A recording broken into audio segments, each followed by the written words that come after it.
পুজোর প্রসাদ খাওয়ার বিধান কি? হিন্দুদের পুজোয় যদি তারা প্রসাদ পায়, সেটা কোনো মুসলমানকে দেয়, সেটা আমরা খেতে পারবো কি না?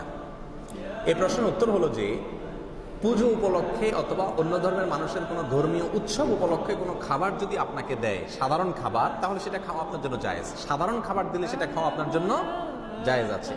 তারা যদি কোনো পশু জবে করে দেয়, যেহেতু মুশরিক হিন্দুরা, তাহলে সেটার গোশত আপনি খেতে পারবেন না। ফলমূল এ জাতীয় কোনো কিছু দিলে সেটা আপনি খেতে পারবেন। কিন্তু পূজার যে প্রসাদ, সেটা বিশেষ খাবার, সেটা মূলত দেবতার সামনে পেশ করা হয়ে থাকে। তাদের ধারণা এবং বিশ্বাস হলো যে দেবতা এটা তার উচ্ছিষ্ট রেখেছেন, এটাতে বরকত আছে। তারপরে সেখান থেকে এনে তারা তার সামনে থেকে এনে নিজেরা ভাগ বটরা করে নিয়ে যায়। তো এইরকম উদ্দেশ্য যেহেতু সেখানে আছে, এই জন্য পুজোর প্রসাদটা খাওয়া জায়েজ হবে না, কারণ ওটার পেছনে একটা বাজে আকীদা এবং বিশ্বাস আছে।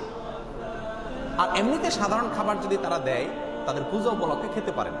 আলী রাদিয়াল্লাহু তাআলা আনহুর কাছে নাইরুজ উপলক্ষে, নাইরুজ মানে হলো মূলত নববর্ষ, অগ্নিপূজকদের ধর্মীয় উৎসবের দিন উপলক্ষে হাদিয়া পাঠানো হয়েছে, তিনি সেটাকে অ্যাকসেপ্ট করেছেন।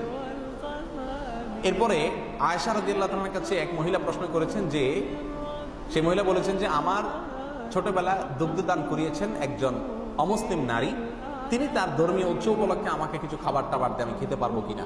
তখন আয়েশা রাদিয়াল্লাহু তাআলা বলেছেন যে যদি কোনো পশুর গোশত দেয়, এগুলো খাবা না, কারণ মুশরিকদের জবাই করা পশুর গোশত খাওয়া যায় না।